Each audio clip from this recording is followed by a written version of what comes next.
Parents and friends, welcome on the 30th day of Khelo India e-Pathshala Athletes Coaching and Education Program, Coaching and Development Program, brought to you by Sports Authority of India and Table Tennis Federation of India, hosted by Netaji Eastern Center, Sports Authority of India Center of Kolkata. Dear kids, as per the ancient Indian philosophy, our lifespan has been distributed in 4 clusters, that is Brahmacharya, Grahastha, Vanprastha and Sannyas, in which the do's and don'ts of Brahmacharya were during this phase of life we have to invest on our physical, our mental, our intellectual, our emotional, our social, our character well-being, so that in the remaining phases, which are actually the 75% of our living span, we can relish our life throughout the way in much appreciable manner. And since you all had already opted to be a sports champion, that is itself the first parameter of your achieved success. So first of all, before beginning today's session, I request you all to please clap for your own self, because you all are different from the rest. You all are sports persons. So I hope you all had already clapped yourself for your own, you had tapped your own back. But one thing which we all have to remember, that in order to achieve success, many of the players want to go with shortcuts in the form of taking support from ergogenic aids. That's okay. Taking support from ergogenic aids is no problem. But all must take assistance from ergogenic aids, but not on the cost of our own health in literal phases. That's why we humbly requested Dr. Rakesh Malik to deliver a session on doping today. God forbid if any player amongst us will try to walk on the path. Today, Dr. Malik will convey you the after effects of all those sort of evil deeds which can be considered as doping. Dr. Malik is a winner of Dr. B.R. Ambedkar National Award in the year of 2016 as Best Delegate during Olympism 4 sports program held at Greece. You all know that Greece or Athens, where this modern Olympic is originated by International Olympic Academy. He is a member of the Committee of Olympic Education and other academic related matters formed by Indian Olympic Association. He has completed his PhD doctorate in philosophy entitled Motor Fitness and Motor Skills Qualification as Predictors in Basketball Playing Ability. Under his captaincy of Punjab University basketball team, Punjab University has secured second place in all India inter-university competitions in 1995, and there are various accolades associated with him as a captain of the team, where team has won so many laurels. He was the manager of Indian athletic team during the World University Games 2017 at Chinese Taipei, team leader of Indian badminton team for World University Badminton Championship held at Malaysia in October 18. He is the manager of Indian judo team during World University Games 19 at Napoli, Italy. Presently, he is working as Deputy Director of Physical Education in the Directorate of Sports Department in Punjab University, Chandigarh, and he is an independent observer of NADA. NADA, the full form is NADA, you all must know, National Anti-Doping Agency. So he has published or attended nearly 150 papers in various workshops, seminars, conferences, and 36 plus papers, research papers are already published in national and international journal. So I am thankful to Dr. Rakesh Malik for allowing us to share his valuable time for another an hour with us and to nurture these young budding talents of India, especially in table tennis field, that what may be the after effects of doping. Malik sir, please, you are welcome, and now house is all yours. Thank you very much, sir. Thank you, Atul sir, very much. First of all, I would like to thanks Khelo India e-Pathshala Athlete Coaching and Education Program, which is going on by Table Tennis Federation of India. It's a really matter of pride and enlighten for every athlete that the federation has took initiative to organize such type of program during this COVID-19 pandemic period. It's a really very encouraging thing. And apart from all the hurdles, the athletes are going to be nurtured in respect to physical and educative matters both. Thank you very much, sir. And I am also thankful to Shri Vishwaj Bhattacharya ji, who is continuously assisting me in all the means and methods regarding these presentations. And apart from them, I'm thankful to whole table tennis federations for inviting me for this presentation. And I hope that with the coming 50 minutes or 40, 50 minutes, I will try to give my best inputs to our youngsters regarding the doping program. So first of all, I would like to start my presentation. Uh, just excuse me for 30 seconds, please.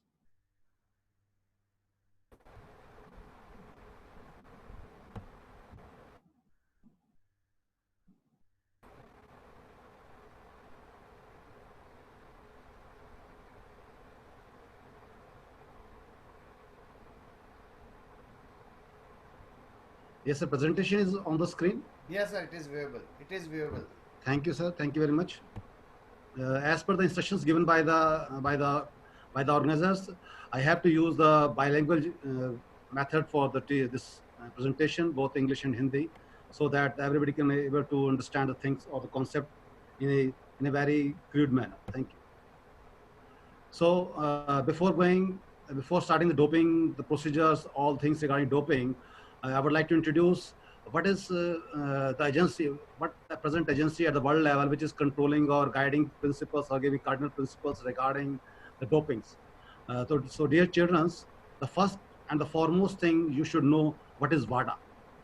WADA, as written on your screen, that is WADA is World Anti-Doping Agency.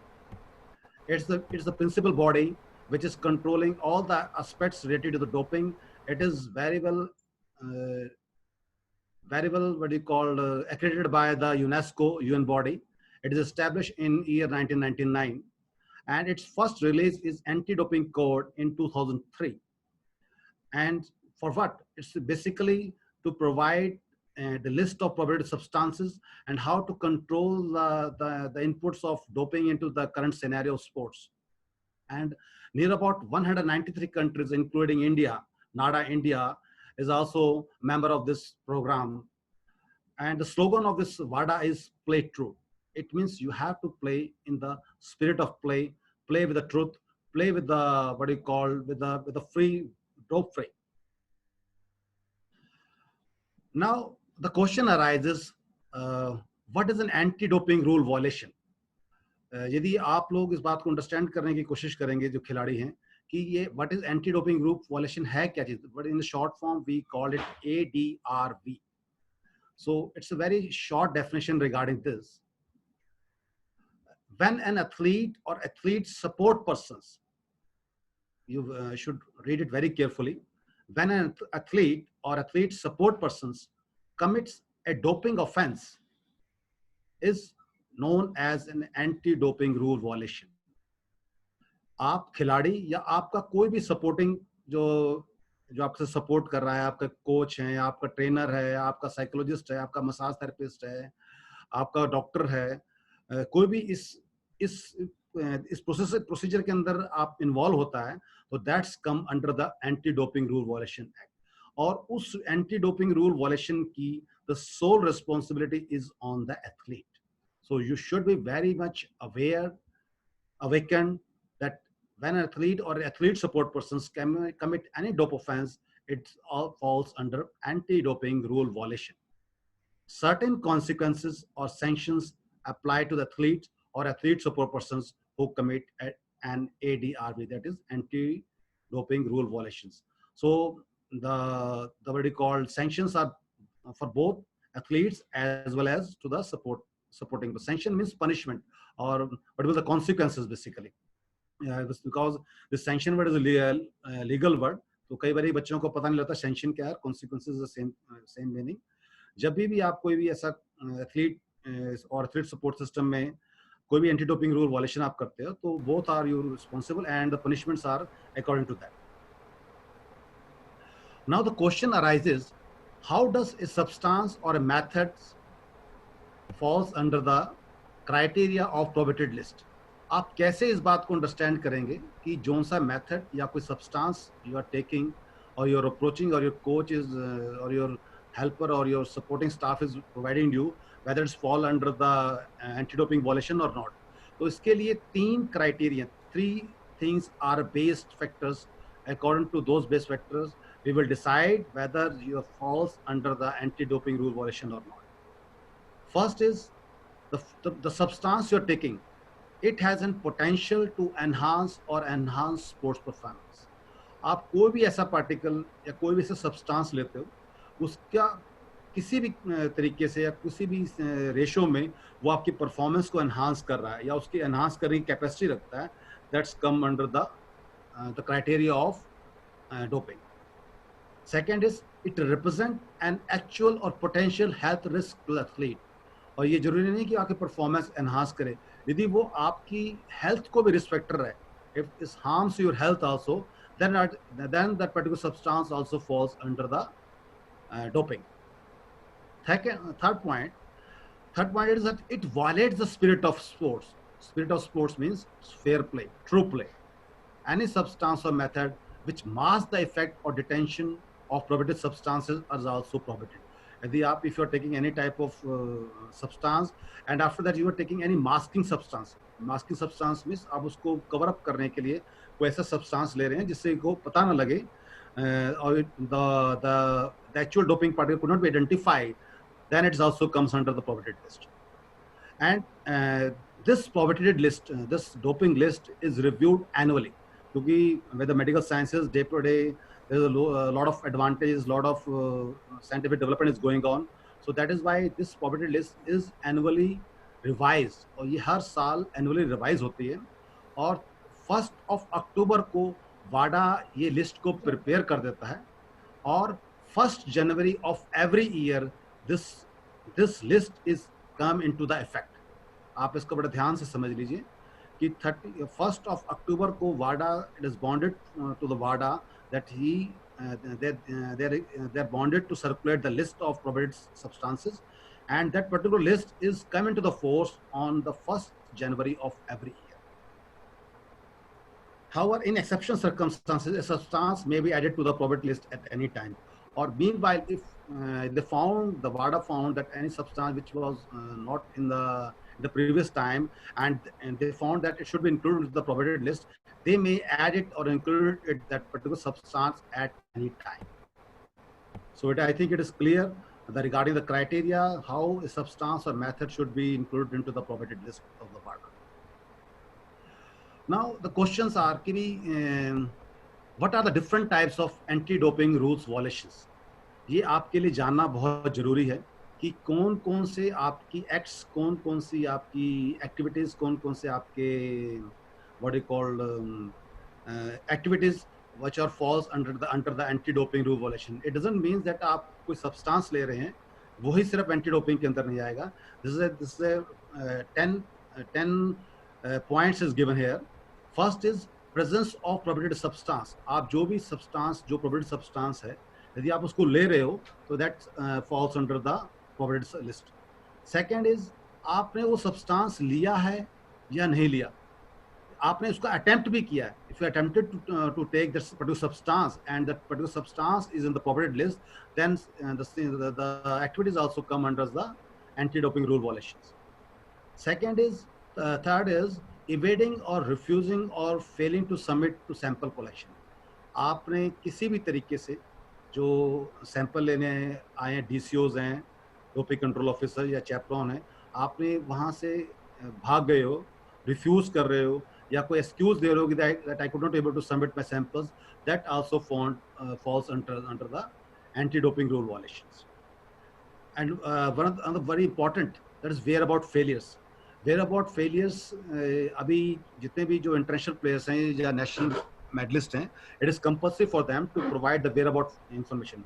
Whereabout information का purpose ये है कि आपको ये बताना पड़ता है कि इन कंपटीशन के दौरान तो है ही, आउट ऑफ द कंपटीशन, जब आपका कंपटीशन नहीं चल रहा तो आप कहाँ पर स्टे कर रहे हैं, आपको अपना रेजिडेंशियल एड्रेस देना पड़ेगा और 1 घंटा दिन का कोई ना कोई, you have to specified one particular hour when the DCU or the NADA of that country will call you or will visit you at your particular place for the dope test. मतलब आपको एक time, 1 घंटा जहाँ भी आप training करते हैं, पूरी कंप्लीट इंफॉर्मेशन उसमें सबमिट करनी पड़ेगी जो कि 12 मंथ पीरियड्स के लिए हो गया एथलीट्स के लिए, कि आप उस टाइम में कहाँ पर होगे जब भी आपका कोई भी डोप ऑफिसर आपको आके चेक कर सकता है। और यदि आपने 3 टेस्ट ऐसे मिस कर दिए तो against you false under the sanction criteria, आप पे तो आपको उससे कॉन्सिक्वेंसेस फेस करने पड़ेंगे। नेक्स्ट है, यदि आप डोप टेस्ट के दौरान आप कोई भी सैंपलिंग प्रोसीजर के अंदर कोई भी टेम्परिंग करते हो या अटेम्प्ट कोशिश करते हो टेम्परिंग करने की, या कुछ ना कोई यूरिन सैंपल में या कोई पानी मिलाने की कोशिश करते हो, मतलब any type of things you are going to attempt, that's also falls under the this ADR. थोड़ा दोबारा बता रहा हूँ आपको इस बात को मैं। आप डोपिंग टेस्ट के दौरान अपने सैंपल के साथ, यूरिन सैंपल के साथ या ब्लड सैंपल के साथ किसी भी टाइप की टैंपरिंग करते हैं या कोशिश करते हैं टैंपरिंग करने की, जिसको कि डीसीओ जो डोपिंग कंट्रोल ऑफिसर है या चैपरॉन है ऑब्जर्व करता है, then he will going to remarks on your sheet that he or she has attempted or tempered some sample, so you falls under the anti doping rule violation. इसके साथ article 2.6 very clear, आपने dope लिया है, substance लिया है या नहीं लिया, but you have a position of that particular substance, again you are falls under the ADRV's rules. Next is Article 2.7, trafficking or attempted trafficking in any prohibited substance or prohibited method. मतलब आप इसकी trafficking में involve है, इसको सामान को इधर से उधर ले जाने में इन्वॉल्व है, या आपका सपोर्टिंग सिस्टम का कोई जो इंसान है, कोच है, मसाज थेरेपिस्ट है, साइकोलॉजिस्ट है, मैनेजर है, यदि वो भी इसमें इन्वॉल्व है, then the consequences will follow on.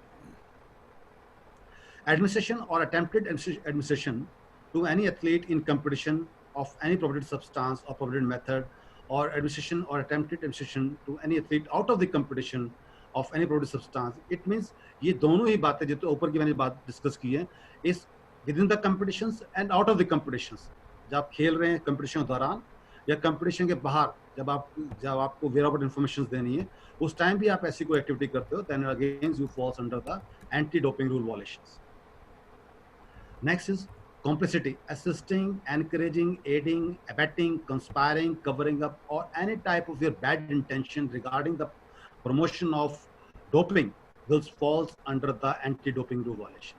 आपका कोच, आप खुद, आपका सपोर्टिंग स्टाफ किसी भी टाइप की असिस्टिंग या एनकरेजिंग या अबेटिंग या कॉन्स्पिरेसी करते हैं regarding doping, against you false under the anti doping rule violation. इसके साथ आप किसी भी एसोसिएशन को ज्वाइन करते हैं जो कि इस टाइप की एक्टिविटीज में इन्वॉल्व होती है, then against you fall under the anti-doping violation. So these are the 10 points which is very important to know to you, your good self, to all your athletes, your coaches, your trainers, massage therapists, psychologists, that this is the consequences point which is which should be known to everybody, because if आप यदि ऐसा कहेंगे कि मैंने position नहीं किया, मैं traffic नहीं की और मैं इसमें फॉल नहीं करता, so you can't give any excuse regarding that. Sir, I am just trying to interrupt you a bit, because kids are constantly asking to just elaborate the meaning of doping, because they are not familiar with this. Yes. Sorry for that. I just go ahead. मुझे ये लगा था कि doping के बारे में कुछ पता होगा बेटा। डोपिंग का लकीली हमारे टेबल टेनिस के बच्चे इस दानव से बचे हुए हैं। Very fine. Dear students, doping का सिंपल सी एक डेफिनेशन है। आप कोई भी चीज, एनी सब्सटेंस आप इनहेल करते हैं या उसको एंगल्फ करते हैं या उसको इंजेक्ट करते हैं बॉडी में, and the purpose of that substance is to enhance your performance, is falls under doping. आप कोई भी ऐसी चीज इसको इंजेक्ट कर लीजिए या उसको इनहेल कर लीजिए या उसको ओरली ले लीजिए, जो आपकी परफॉर्मेंस को एनहांस कर रही है, वो डोपिंग के क्राइटेरिया में फॉल करती है।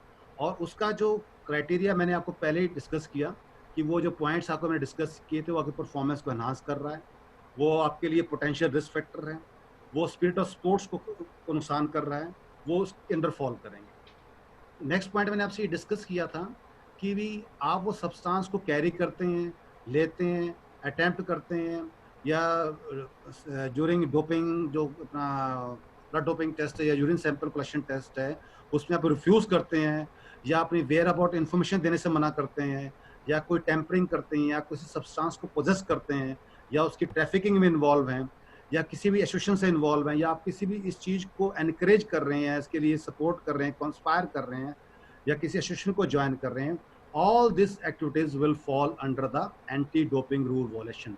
और एंटी डोपिंग रूल वॉलेशन की सजा बहुत ज़्यादा है, आपका पूरा कैरियर खत्म हो सकता है, 1 साल से लेके होल लाइफ बैन तक उसके अंदर इन्वॉल्व है। इट्स डिपेंड अपॉन कि आप किस टाइप की क्रिमिनल एक्टिविटी में इन्वॉल्व हैं।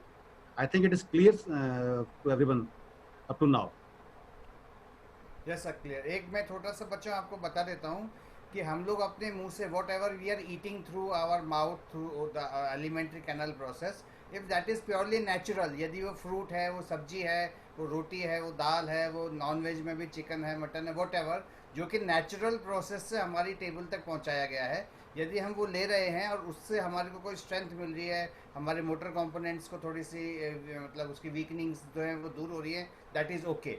But any substance which is not natural product from the mother earth, and if we are taking it orally, जैसा कि सर ने बताया अभी, not orally, we are rubbing it on our body, we are injecting some foreign body fluid in our body through intravenous or intramuscular, and then that is helping our body to perform beyond our strength, हमारी ताकत से कहीं ज़्यादा हम फ़ायदा लेने के लिए उन सब्सटेंसेस को ले रहे हैं जो कि अननेचुरल है, मेडिकल असिस्टेंस के साथ बने हुए हैं, केमिकल कंटेनिंग है, so those all agents will be known as doping agents. Sir please, sir हाँ, सही बोला ना सर? बिल्कुल सही बोला सर आपने। इसमें मैं इनको सर बच्चों को बताना थोड़ा सा और चाहूँगा इसमें, क्योंकि मैं और डिटेल में जाऊँगा तो थोड़ा-थोड़ा उसके साथ में इनको क्लियरेंस मिलती रहेगी जी जी।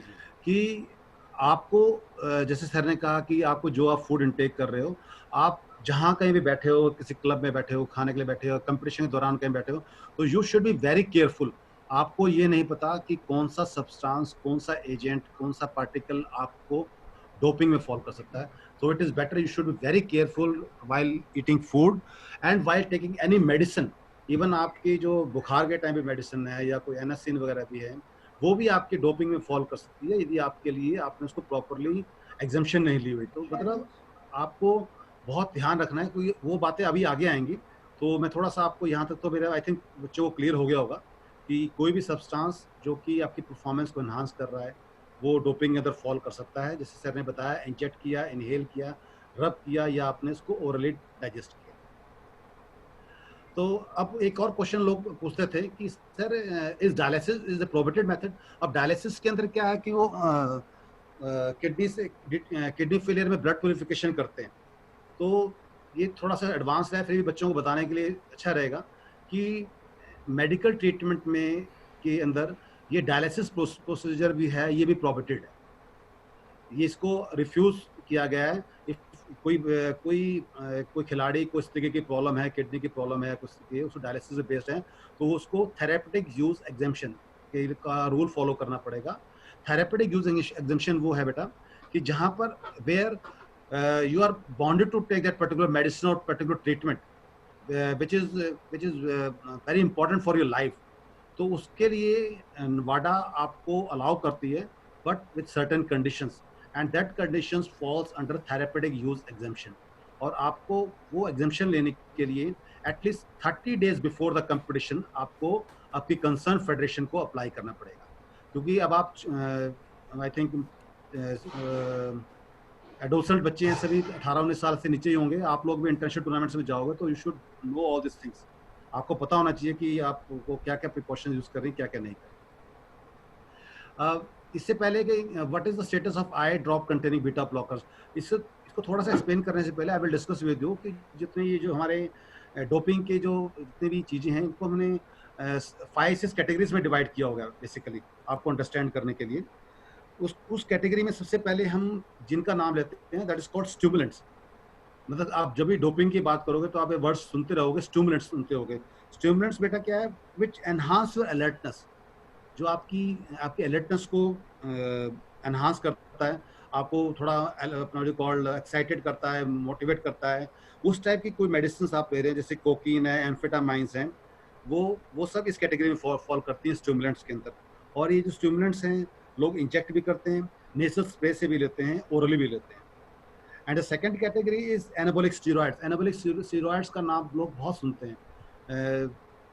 मोस्टली जितने लोग पावर स्पोर्ट्स हैं, जिन्होंने मसल्स को ग्रो करना है या स्ट्रेंथ को ग्रो करना है, वो और रैपिड रिकवरी के लिए लोग यूज करते हैं, दे आर टेकिंग स्टेरॉइड्स। और जिसमें भी मेडिसिन के नाम के आगे LENE loan, matron etcetera etcetera लगता है, this all false under the anabolic steroids in very simple manner. This can also taken by intramuscular injections orally also. फिर है पेप्टाइड्स हार्मोन्स। ऐसा है कि पेप्टाइड हार्मोन्स के हमारी बॉडी के अंदर बहुत सारे हार्मोन्स हैं which are helpful in in various body process. तो उनमें से कई लोग ब्लड डोपिंग कर लेते हैं, कई इंजेक्शन लगा लेते हैं, पेप्टाइड हार्मोन्स कहते हैं, का नाम भी दिया गया है उनको। इंसुलिन लगा लेते हैं, ग्रोथ हार्मोन्स लेते हैं। This also falls under the category of doping. इसके बाद एक और कैटेगरी है बीटा ब्लॉकर्स, बीटा एंटागोनिस्ट जिसे कह सकते हैं। इसमें लोग what the athletes are using, basically this beta antagonist is used for treating the asthma। ये एक टाइप की मेडिसिन है जिसमें आपको अस्थमा को ट्रीट करने के लिए, या आपके जो एयर पैसेज है, आपने देखा होगा कि लोग इनहेलर यूज करते हैं, that's false under the beta blocker category. तो उसमें आपकी जो मसल्स हैं, जो एयर पैसेज हैं, खुल जाते हैं, basically use for the rapid recovery. तो इस टाइप की मेडिसिन को भी आप डोपिंग के अंदर फॉल करते हैं। आजकल लोगों को, स्टूडेंट्स को, बच्चों को बहुत सारी प्रॉब्लम है अस्थमा वगैरह की।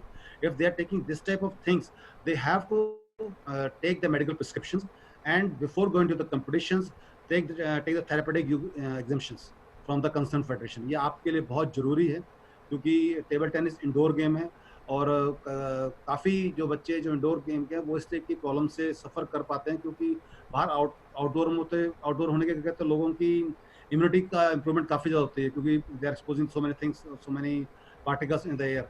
But because you have seen so many players, those who are asthmatic and they are taking this beta blockers. So if we are using this, if we are going to play at the international level, you have to take the therapeutic use exemptions for that. Next is the next category is narcotics. Narcotics, there are so many medicines which are which falls under this।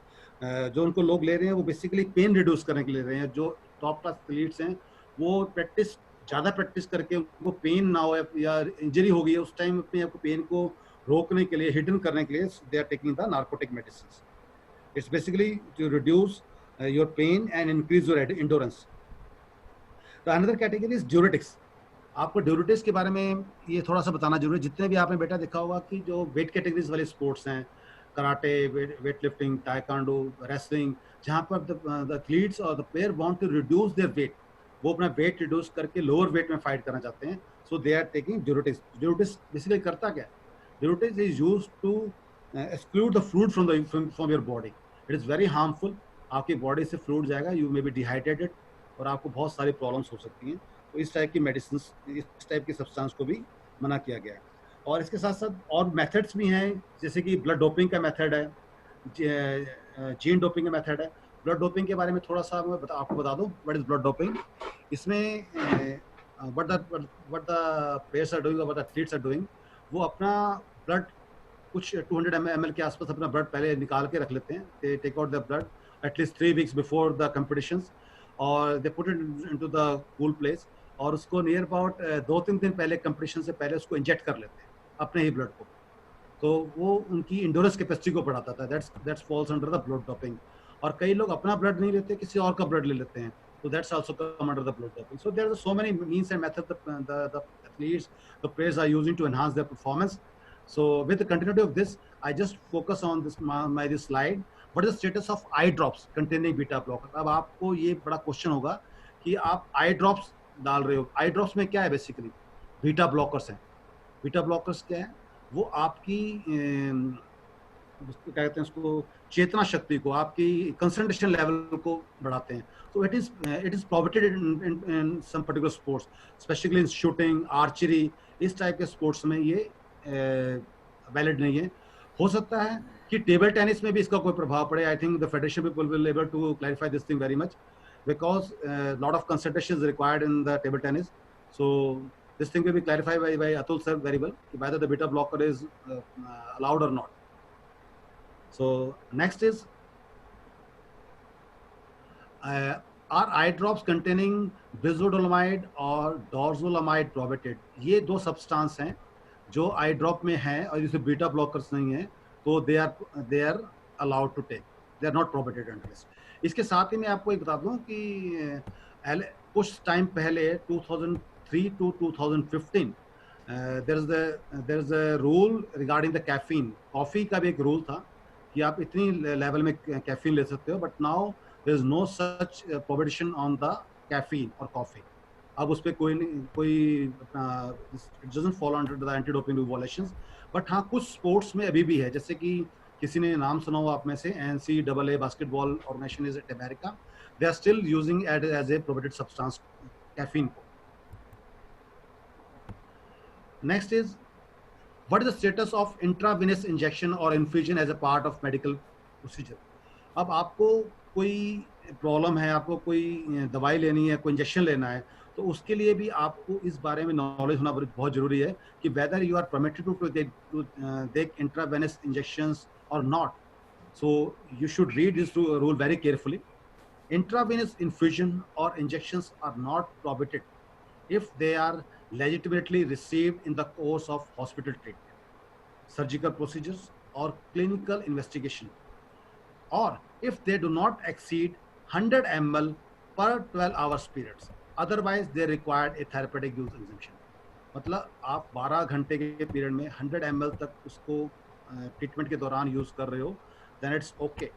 If you are using the quantity more than that this prescription, you have to take the therapeutic use exemption. Yes, very important questions. बहुत लोग पूछते हैं क्योंकि आपका sports में इतना involve नहीं है. Otherwise, in the so many other games, this doping is very much involved. कि what is the status of vitamin B12 as it contains cobalt? Vitamin B12 की लोग लेते हैं basically to recover from the fatigue. It's very good. आप भी ले सकते हो. तो it is not prohibited basically. ये prohibited नहीं है. उसके अंदर cobalt, because the cobalt present does not have the same effect. क्योंकि इसके अंदर जो कोबाल्ट एक एलिमेंट है, एक केमिकल एलिमेंट है, it is not of such type which is what you called ban in the doping. या what is the status of supplement oxygen. आजकल लोग ऑक्सीजन थेरेपी यूज करते हैं, ऑक्सीजन सिलेंडर यूज करते हैं अपना एरोबिक कैपेसिटी को बढ़ाने के लिए. The supplement oxygen administered by inhalation but not intravenously is permitted. मतलब आप इनहेल कर सकते हैं, you can take the inhalation thing, but आप उसके लिए कोई ट्रीटमेंट या कोई मेडिकल ट्रीटमेंट इंट्रावेनसली नहीं है, मतलब कोई इंजेक्शन यूज नहीं कर सकते उस कैपेसिटी को इंक्रीज करने के लिए. अदरवाइज EPO जो है, एथ्रीप्रोटीन जो सब्सटेंस है, उसमें लोग यूज करते हैं इसको अपनी ऑक्सीजन कैपेसिटी को बढ़ाने के लिए. Can a dietary nutrition supplement company have their supplement tested by WADA? ये दो क्वेश्चंस आपके लिए पूरी लाइफ में काम आएंगे. Can a dietary or nutrition supplements company have their supplement tested by WADA? Answer, we don't know. Can a supplement company have their products approved by WADA? Answer, no. कोई भी nutrition substance, कोई भी आपको doctor advice करता है, कोई भी pharmacist advice करता है, कोई भी एजेंसी एडवाइस करती है, कोई भी कंपनी एडवाइस, गारंटी नहीं है कि that doesn't fall under the anti doping rule violation. अभी तक वाडा ने किसी भी डाइटरी सप्लीमेंट को, किसी भी न्यूट्रिशन सप्लीमेंट को अप्रूव नहीं किया हुआ है. तो you should be very much aware, very well awakened that you should not take such type of supplement or any type of supplement. You can invert your capacity, you can take all dietary supplement only through your proper and nutritious diet. So ये बहुत clear factor आपको बता दूं कि किसी भी पे आपने विश्वास नहीं करना. कोई आपको गारंटी दे कि that doesn't fall under the anti-doping regulations, you are on the false stage. Now, very important thing, थोड़ा सा एडवांस है, that is ADAMS. ADAMS बेटा, it is basically a system, anti-doping administration and management systems, which is developed for this doping, to control the doping. इसमें क्या है कि जो top class athletes हैं, जितने भी टॉप एथलीट्स हैं, उनको रजिस्टर्ड किया गया. they are registered on this ADAMS portal, और उनको they have to give their all informations कि where they are, what they are doing, whatever things they are following. This all are available on Adams, and they have to give all informations time to time on Adams. और this Adam is very very secure. आप कोई भी इसमें interfere नहीं कर सकता. whatever password I have given to the athletes, it is very secret, और वो उसको मेंटेन करेगा. और it is available in the various languages also. So it is basically to control the doping procedure at the international level. So this Adams has 4 primary functions. First is athlete whereabout 1 hour each. इसमें आपको जो बताना था whereabout information, ये बताना था. जो whereabout information में आपको ये बताना पड़ेगा कि आप morning 6 AM से लेके 11 PM तक कहाँ रहेंगे. Information regarding clearing house, wherever you go, wherever you stay. Doping control platform, regarding therapeutic informations, and Adams. This is all. एक इसमें आपको मैं और बता देता हूँ, इसके बारे में बड़ा important है. Athlete biological passport. Athlete biological passport is very important for you specifically, because you are going to be future Indian table tennis players. इसमें क्या है कि athlete biological passport में आपकी complete information, your whole testing procedure, अभी तक आपका कितना डोपिंग टेस्ट हुआ है, क्या क्या आपने किया है, कहाँ कहाँ आपने टेस्ट मिस किया है, क्या रिजल्ट रहे हैं, that is available on this athlete passport, profile passport. तो बताइए, आपको आगे आने वाले टाइम में इसको फेस करना पड़ेगा, तो इसके बारे में आपको should be aware about that. तो जो आपका एडम्स मैंने बताया कि इससे कंप्यूटराइज प्रोग्राम, इसमें जो आपका डाटा है नियर अबाउट 8 years तक स्टोर रहता है. अब आप इतनी बातें तो मैंने आपको डराने के लिए बता दी कि भी आपको डोपिंग से बचना है, आपको अवॉइड करना है, आपको सब्सटेंस नहीं लेने.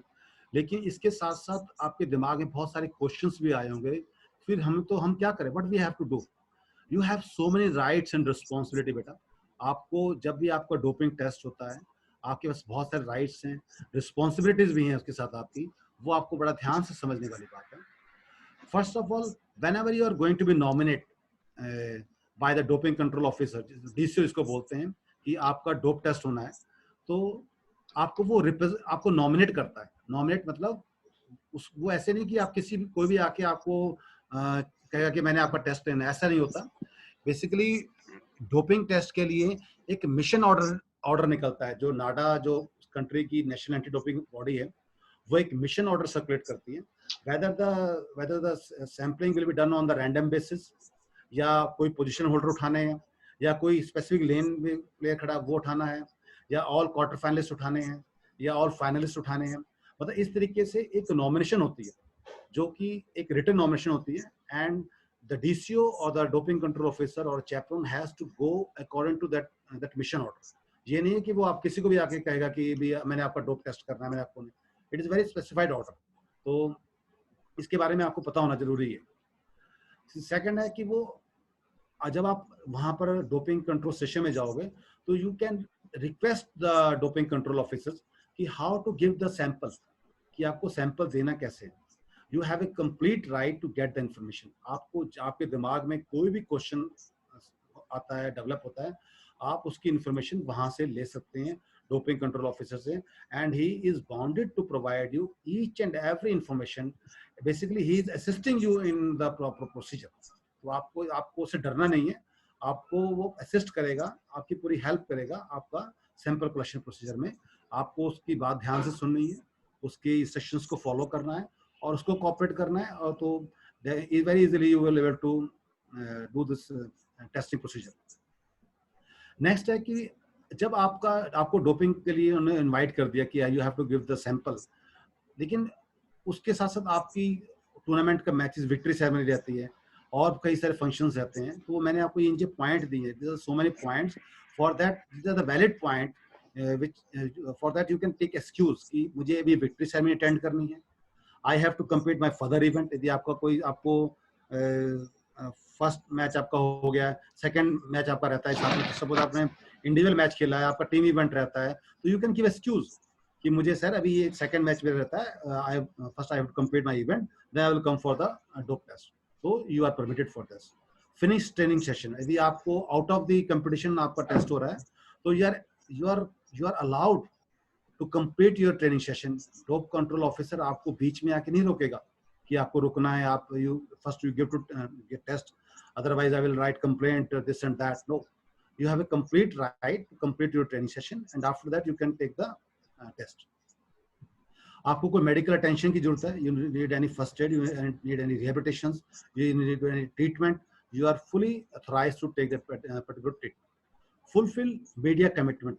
आपका जैसे ही आपका मैच खत्म होता है तो आपको मीडिया वाले एंगेज कर लेते हैं, लोग आपसे व्यूज पूछते हैं, आपसे कमेंट्स पूछते हैं. तो ये नहीं कि डोपिंग कंट्रोल ऑफिसर आपको बोलेगा कमिट, आपको मीडिया से अट्रैक्ट नहीं करना. You have full rights. आप पूरा को टाइम होगा, आप आराम से मीडिया से कमिटमेंट कर सकते हैं, मीडिया से टॉक कर सकते हैं, अपने व्यूज दे सकते हैं. मतलब this type of things are completely allowed. Even आपको वार्मिंग डाउन भी कंप्लीट अलाउड है. You can take your time for the warming down also. Undertake other activities considered reasonable and approved by the doping control officer. इन बातों के सिवाय, if you think that anything which is important for you to be performed before going to the what they called doping control sessions, you are permitted to do that. But thing is that you have to inform your doping control officer, sir, I have to perform this and that activity. So kindly excuse me for that much time, 10 minutes, 20 minutes, whatever you want. And suppose suppose in India you belongs from various states, and every state have a different language. So in that case you can ask for the interpreter. You can ask for the interpreter. आप interpreter को call कर सकते हैं. You can take your coach with you. You can take any teammate with you for assistance, for interpretation and other things. इसके साथ आपके you have so many responsibilities also. ये तो मैंने आपके राइट्स की बात की कि जहाँ राइट्स हैं वहाँ ड्यूटीज भी होती हैं. तो you have so many duties also, which is very important from your point. Otherwise, you will fall under the anti-doping regulations. What was the duties? Be aware of and comply with their sports anti-doping policy. जो भी आपकी वहाँ आपकी federation की जो sports anti-doping policy है, आपको उसको फॉलो करना पड़ेगा. WADA is giving a general guidelines. On the other hand, every national body has some anti-doping policy. आपको उन एंटी-डोपिंग पॉलिसीज को अपनी कंसर्न फेडरेशंस को अडॉप्ट करना पड़ेगा.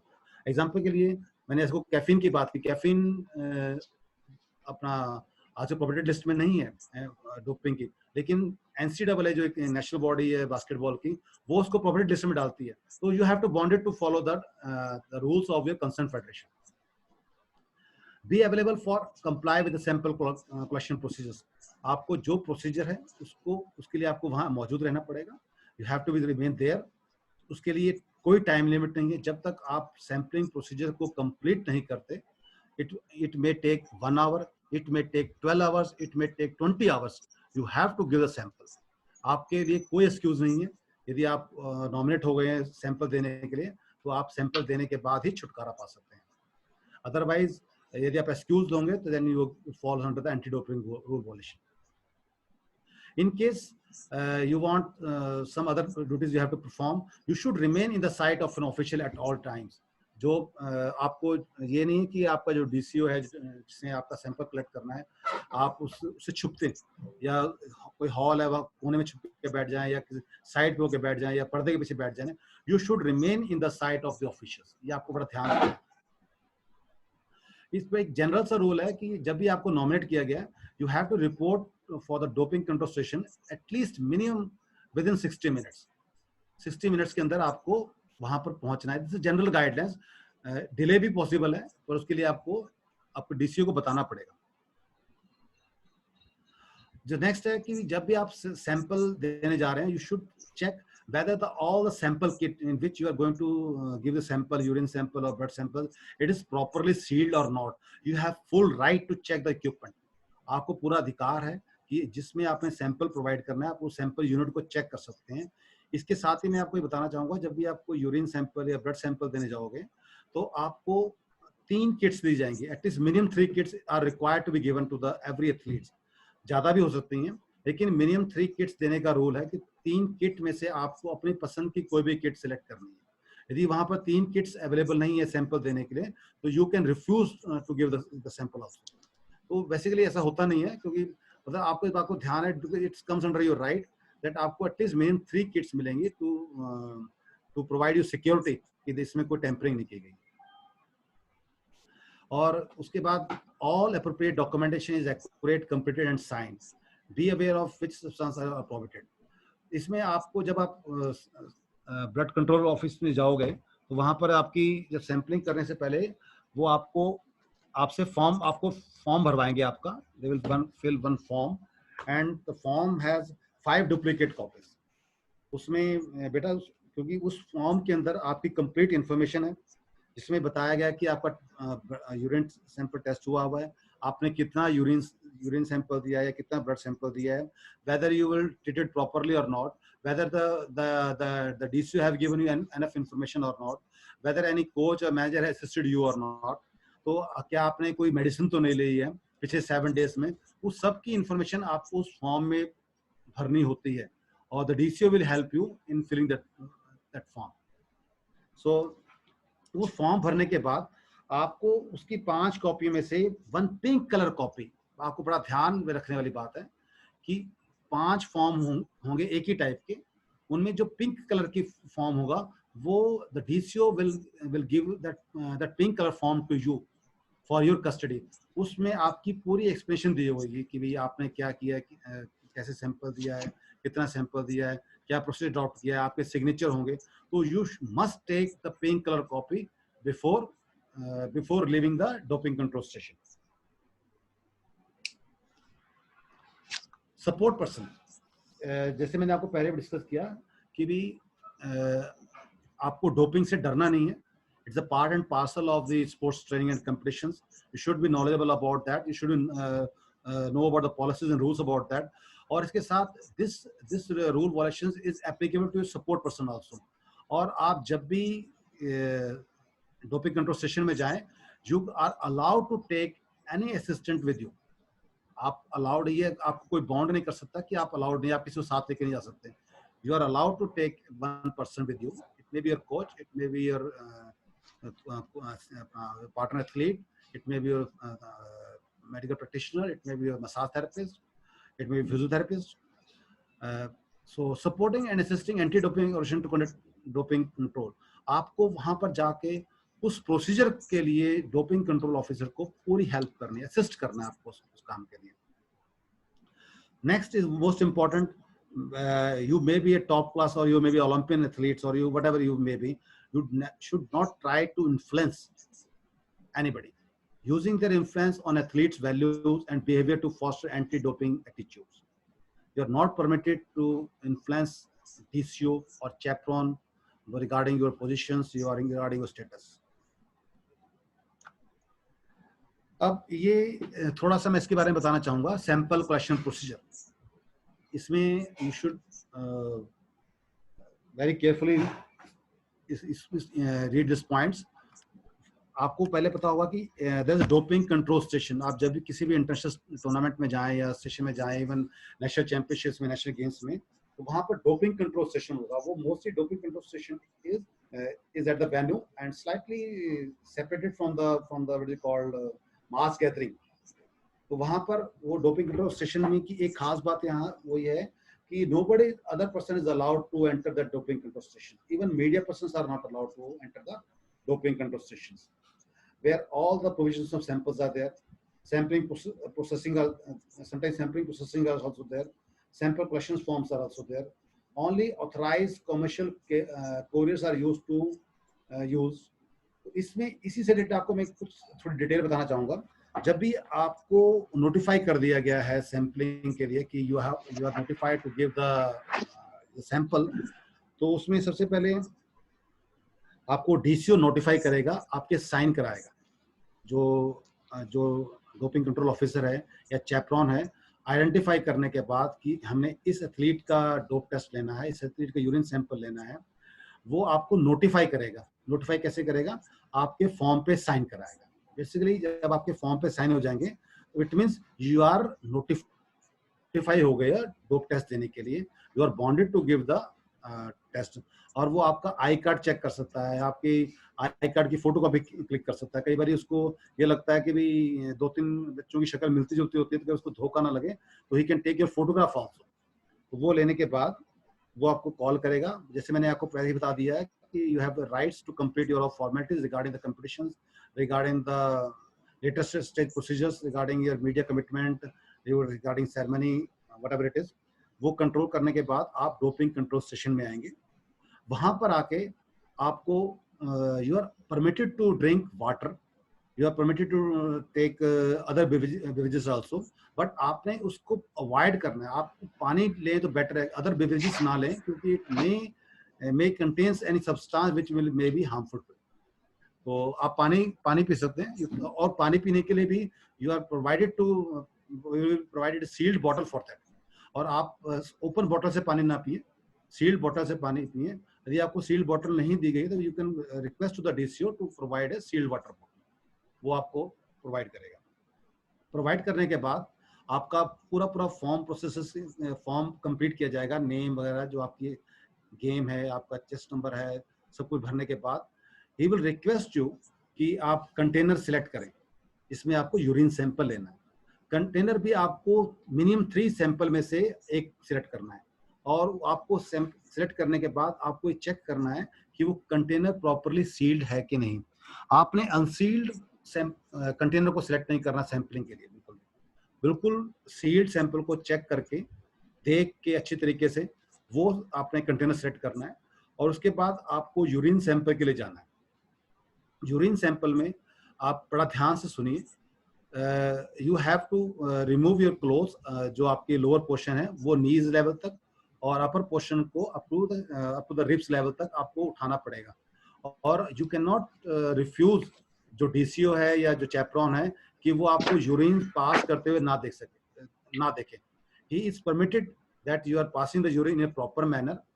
आप कहोगे कि गर्ल्स बॉयज का इश्यू है, तो गर्ल्स का सैंपल लेने के लिए फीमेल चैपरॉन या फीमेल डीसीओ जाएगा, मेल का सैंपल चेक करने के लिए मेल डीसीओ और चैपरॉन जाएगा। और यदि कोई हैंडीकैप बच्चा है या कोई हैंडीकैप का इशू है या कोई डेफ एंड डम है, तो उसको असिस्ट करने के लिए उसका सपोर्टिंग स्टाफ जा सकता है, but that supporting staff persons is not allowed to see the what you call urine जो आप सिक्रेट कर रहे हैं या यूरिन निकाल रहे हैं, सैंपलिंग प्रोसीजर वो आपको देखना परमिटेड नहीं है।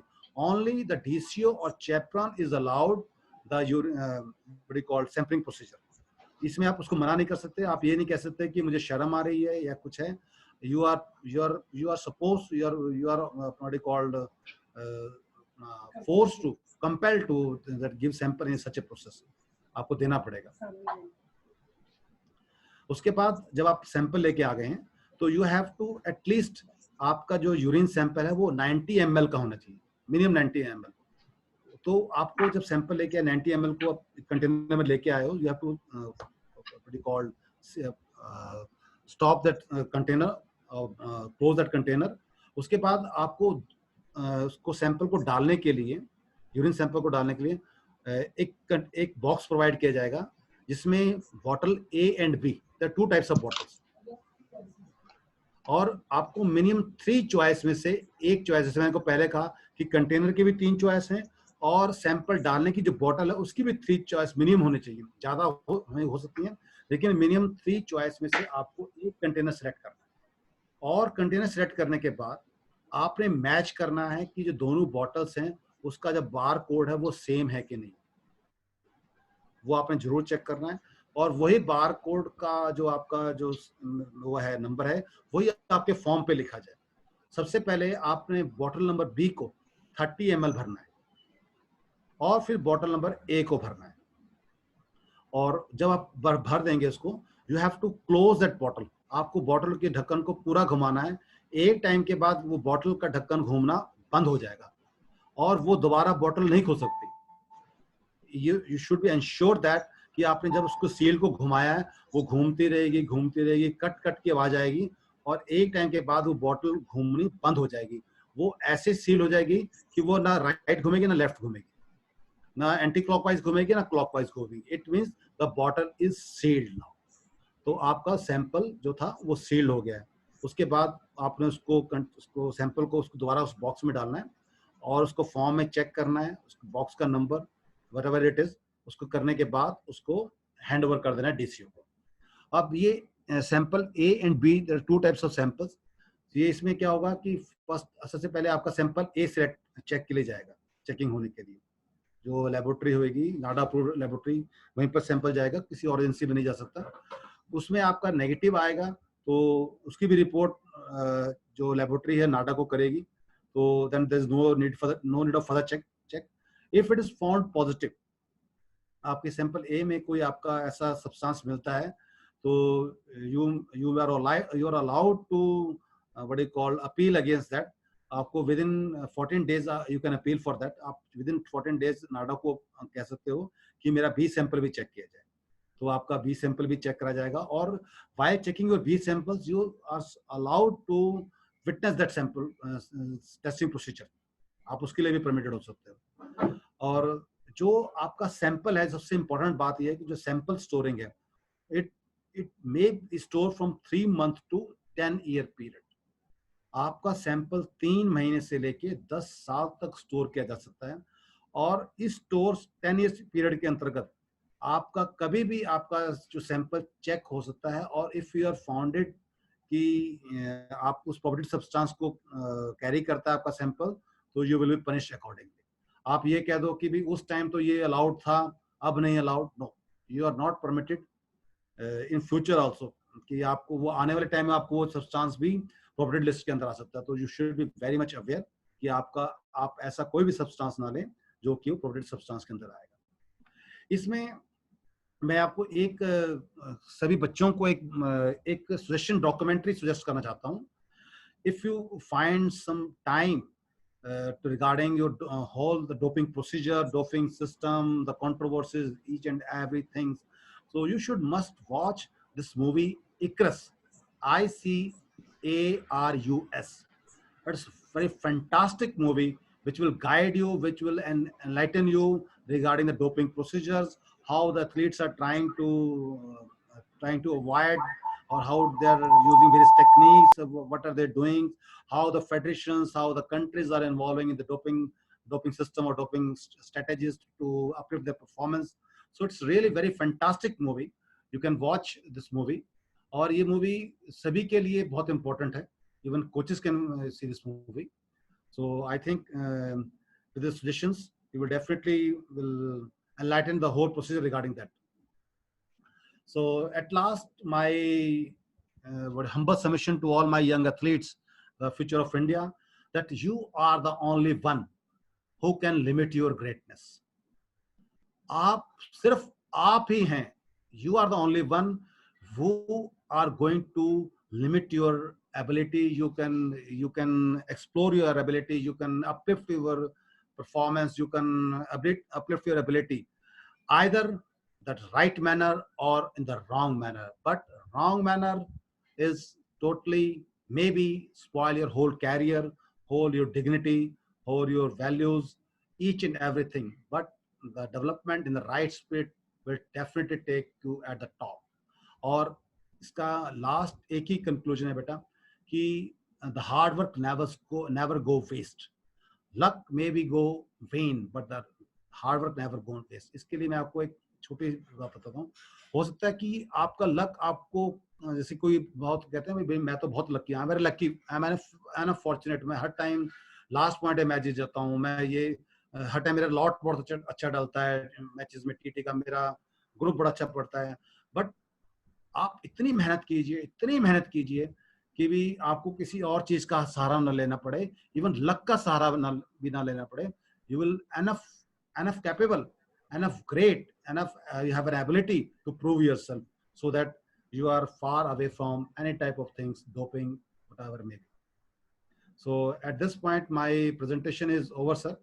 Is any query or anything like to ask by any of the participants? They're most welcome.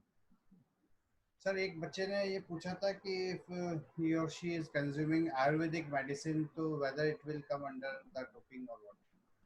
Sir मैंने एक बात पहले ही कही है कि जो वाडा है, it is circulating the list every year. आप किसी भी सब्सटेंस के ऊपर गारंटी से नहीं कह सकते कि if that particular substance is in the list of वाडा और not. If it is in the WADA list, then definitely prohibited. Otherwise, it may come in the future. आप ऐसा कोई सब्सटेंस यूज कर रहे हैं जो आने वाले 10 साल में आपकी लिस्ट में आ जाए, तो you again will fall into the what is called ADRB rules. तो आपको बहुत प्रिकॉशन से, क्योंकि बहुत अवेयर होके कोई भी सब्सटेंस लेना है, whether it's Ayurvedic, whether it's homeopathic, It may be anything, whether it's any nutrition supplements. तो मतलब अब ये बच्चे हैं, इनको इतना इसकी अवेयरनेस नहीं है, but with the passage of time when they are going to perform at the elite level, definitely. अगर वो सर्टिफाई करते हैं तो। और नीरू मैडम मुझे बोल रहे हैं कि वो सर्टिफाई करते हैं. You are not allowed to take any certification from anybody. You have to completely follow the certification of the or guidance of the WADA. और यदि उनको लगता है कि ऐसा कोई सब्सटेंस हो सकता है, तो they are allowed to take the therapeutic use exemption. वो थेरेपेटिक यूज एग्जेम्पशन में मेंशन करें कि मुझे ऐसी ट्रीटमेंट के लिए मेडिसिन लेनी पड़ रही है. और जो मैं एक बात बताना भूल गया, जब आप फॉर्म भर रहे होंगे डोपिंग टेस्ट के दौरान, तो आपको वो फॉर्म एक मेंशन है कि what ever medicine you have taken with in the last 7 days, you have to mention those medicine also on that particular form. Even you have to attach the prescription of doctor also. आपको वो भी इसमें attach करनी पड़ेगी कि आपको ये medicine ले रहे हो कि नहीं. But there is no excuse if you found under the what you called ADRBS. Okay, before we finish बच्चों एक छोटा सा काम करते हैं. आप लोग फटाफट अपने उंगलियों को आपके कीबोर्ड पे रख लीजिए. All the kids who had attended today's session, please keep your arms on the keyboard of your mobile phone और द लैपटॉप और whatever the gadget you are using, and I will be asking you few very small questions. आपको तुरंत उसका जवाब जो है वो chat box में टाइप करना है. तो मैं देखता हूँ कितने बच्चों ने जो है बहुत अच्छा सा सेशन अटेंड किया है. And I will try to provide some incentives, and I will request your coaches to felicitate all those who will be responding in a very quick manner, in a very rapid manner. So I think you all are ready. चलिए आप जल्दी से बच्चों. अभी sir ने हमको एक agency का नाम बताया था, दैट वाज वाडा, WADA. मैं देखना चाहता हूँ कितने बच्चे जल्दी से इसकी फुल फॉर्म लिख करके बताना चाह रहे हैं. I am keeping an I on the chat box. जल्दी से वाडा की जरा फुल फॉर्म बताने की कोशिश कीजिए. What is the full form of वाडा? WADA. After that I will try to ask another question. I'm not seeing anybody responding. World Anti-Doping. Very good, bacha. Trisha has already replied. Now the next question is, what is the full form of NADA? NADA. NADA. Athlete therapeutic certificate.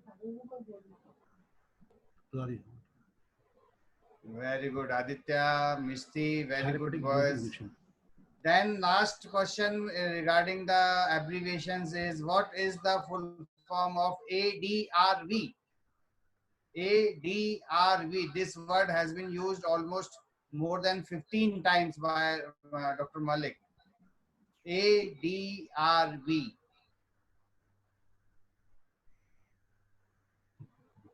ADRV पे बच्चे confuse हो रहे हैं because they had not heard it earlier.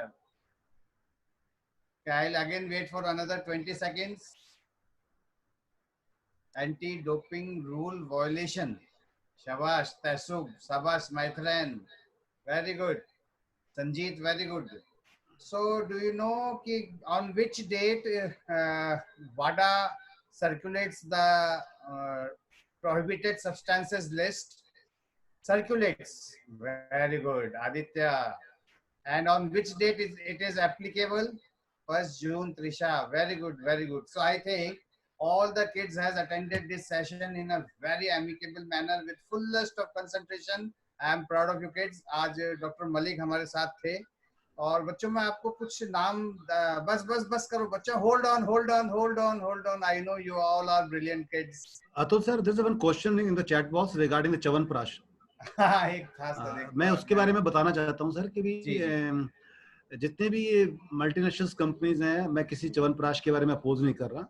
यदि आप लोग के जो ग्रैंड पेरेंट्स हैं, they know the system how to make the chyawanprash at homes, I think that will be most reliable thing.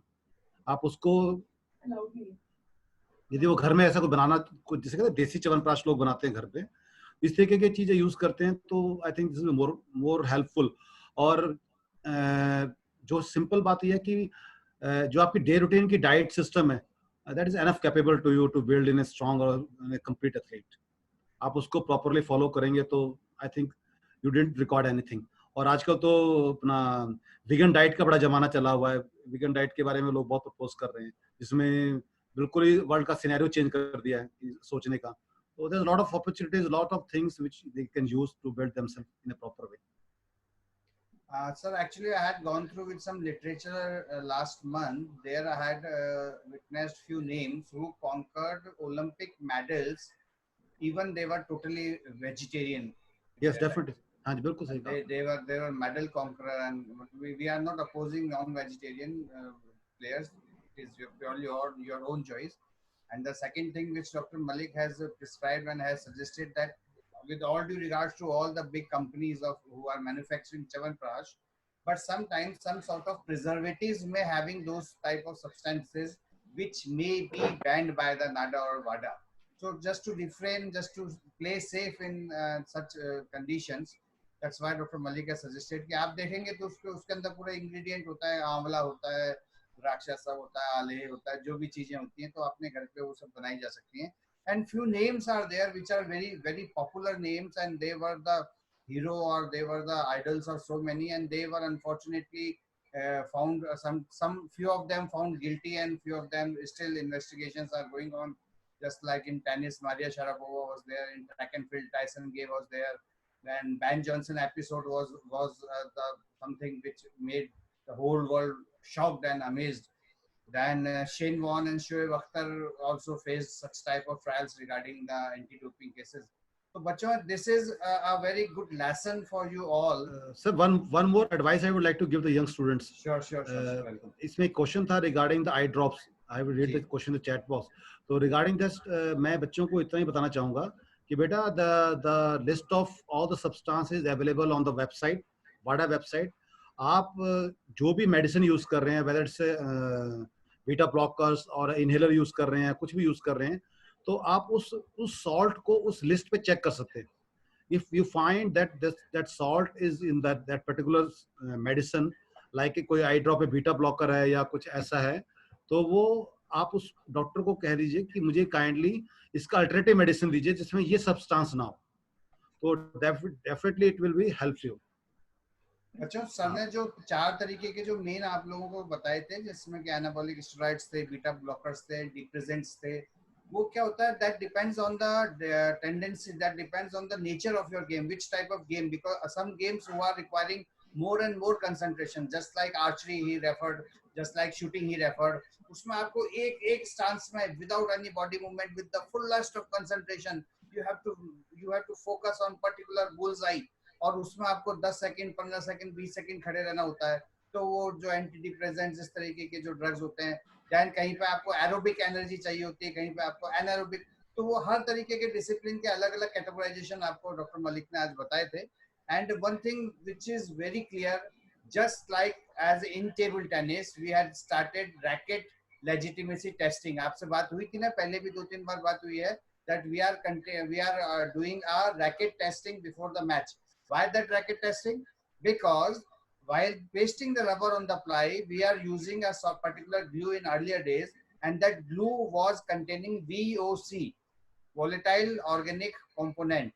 And what that VOC is doing, that VOC is creating hazards, creating problems in the alveoles. Alveoles यानी कि हमारे lungs में जो छोटे छोटे ब्रोंकीज होती है ना, गुब्बारे जो होते हैं, उसके अंदर और छोटे छोटे गुब्बारे होते हैं, उनको alveoles कहा जाता है, जिसके अंदर की कैपिलरीज के अंदर वो गैस, एक्सचेंज ऑफ गैसेस, जो ऑक्सीजन हमको आपको दीपा मैम बताती ना, ये प्राणायाम में कैसे ऑक्सीजन का एक्सचेंज हो रहा है.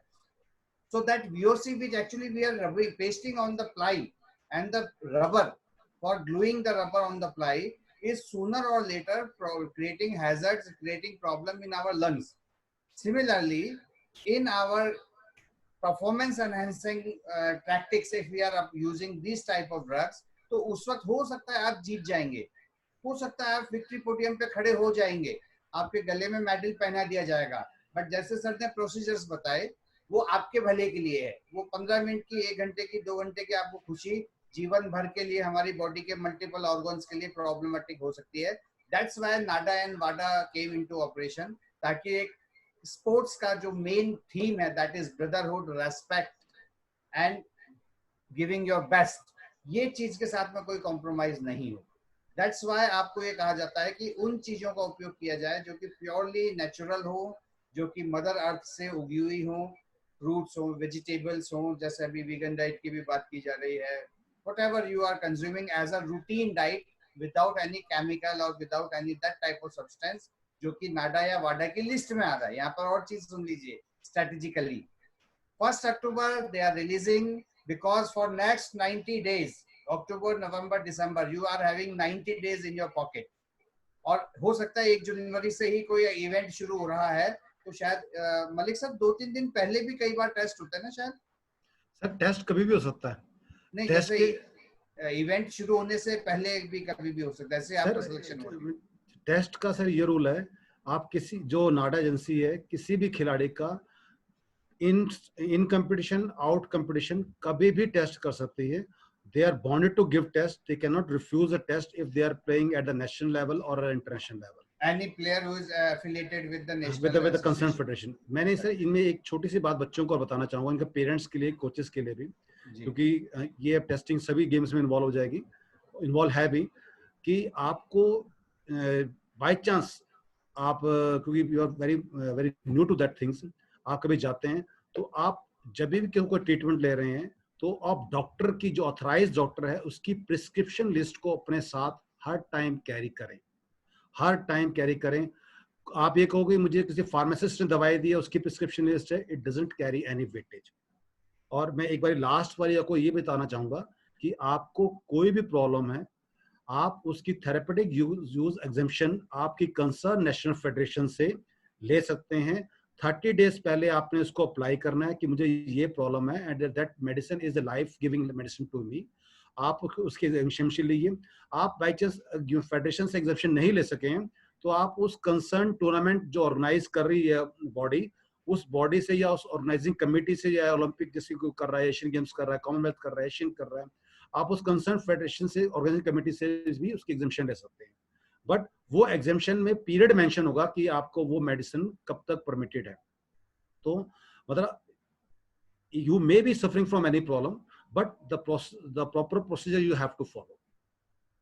ये मतलब बाद में आप कहो कि मुझे ये एग्जेम्पशन थी, मुझे ये प्रॉब्लम थी, then there will be no excuse for that.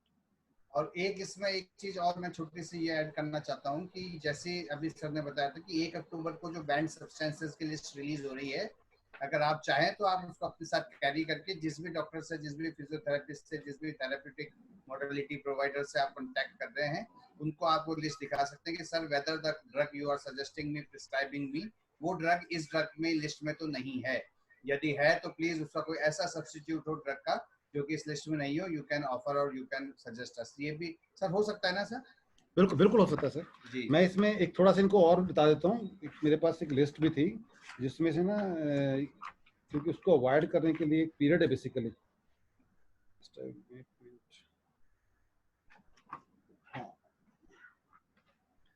क्योंकि ये सर जैसे कि कोई भी आप स्टिमुलेंट लेते हो तो उसका जो पीरियड जो है उसमें यूरिन में रहने का, स्टिमुलेंट का 1 to 7 डेज है। 1 to 7 डेज, हाँ जी। और ये कोकीन वगैरह है, ये 6 to 12 आवर्स है। और कोई भी नार्कोटिक्स आप लेते हो तो 24 to 48 आवर्स तक ड्यूरेशन है। और जो एनाबॉलिक स्टेरॉइड्स है वो 6 to 8 मंथ तक मिनिमम रेजिस्ट करते हैं बॉडी में। हाँ जी, हाँ जी। और बीटा ब्लॉकर्स भी 24 to 72 आवर्स तक रहते हैं। तो मतलब आपको मेरी तो यही से सजेशन है कि आप इन चीज़ों से बहुत दूर रहें। और जैसे अतुल सर ने कहा, you should before taking any medicine आप वो वाडा की लिस्ट दिखा दें, क्योंकि स्पेसिफिकली एट द नेशनल और इंटरनेशनल लेवल पे आप ये परफॉर्म कर रहे हैं तो आपको डॉक्टर उसके अकॉर्डिंग ही आपको प्रिस्क्राइब कर देगा। और if it is too much necessary then use the therapeutic use exemptions. एक मैं बच्चों आप लोगों को ये बुक दिखाता हूँ। This is the handbook of ITTF, you can see the handbook of ITTF। और इसमें हमारे क्लियरली एक पूरा का पूरा चैप्टर इसके अंदर दिया हुआ है एंटी डोपिंग रूल्स का। It is page number 85। आप अगर इसको चाहें तो ITTF की वेबसाइट से डाउनलोड कर लीजिए, you will have a PDF version. और ITTF international table tennis federation has given all the ifs and buts, do's and don'ts, pros and cons of these all doping related queries. इसमें sir एक book ये नाडा की है जो नाडा provide करता है, national anti doping agency. Sir ये online available हो सकती है क्या? ऑनलाइन भी अवेलेबल है सर, नाडा की साइट पे अवेलेबल है and it contains all the information. You can have 2 references now. Ask your parents, ask your coaches to go through with the ITTF website or the NADA website And as we just heard Dr. Neeru Malik ma'am whispering कि आप अपने coaching centres को approach करें और उनको कहें तो नाडा आपके लिए इस तरीके के स्पेशल क्लिनिक्स भी अपॉइंट कर सकता है जिसमें कि आपको इसके सारे प्रोसीजर्स जो हैं वो बता दिए जाएंगे। और एक बच्चे ने पूछा है उस मूवी का नाम क्या है, तो इक्का रस, ICARUS, Icarus. It's very fantastic movie sir, मतलब देख के मजा आ जाता है उसको मूवी को। तो बच्चों आप लोग जो है सब जो इतनी देर जो बिताते हैं अमेजोन प्राइम पे और नेटफ्लिक्स पे, it's available on Netflix sir, Netflix पे अवेलेबल है, तो इकरस आप जरूर देखिए और आपके जो फ्रेंड्स जो दूसरा गेम खेलते हैं उनको भी उसके लिए सजेस्ट कीजिए। And so with this we had completed our 6th week of this e-Pathshala Hello India program under Table Tennis Federation of India and Sports Authority of India's patronage and direction, hosted by Netaji Subhash Eastern Center, Kolkata.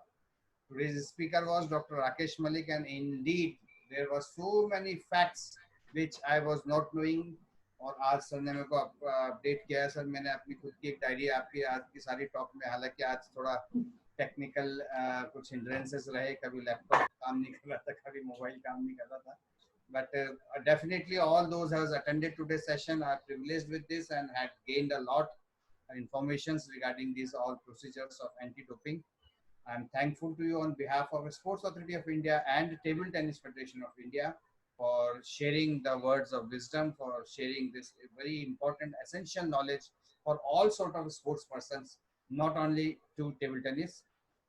And bachon, on Monday again we'll resume the session with another table tennis skill, another table tennis activity. आपको कुछ अच्छे exercises Narendra Kaur madam आपको next Monday and Tuesday को कराने वाली हैं, आप लोग उसके लिए प्रिपेयर्ड रहें। Please do little warm-up activities before joining the session so that in continuation your body may be prepared for the further skills which we are going to learn. In the end, again, I am thanking you, sir, Dr. Rakesh Malik, sir. Thank you very much, sir.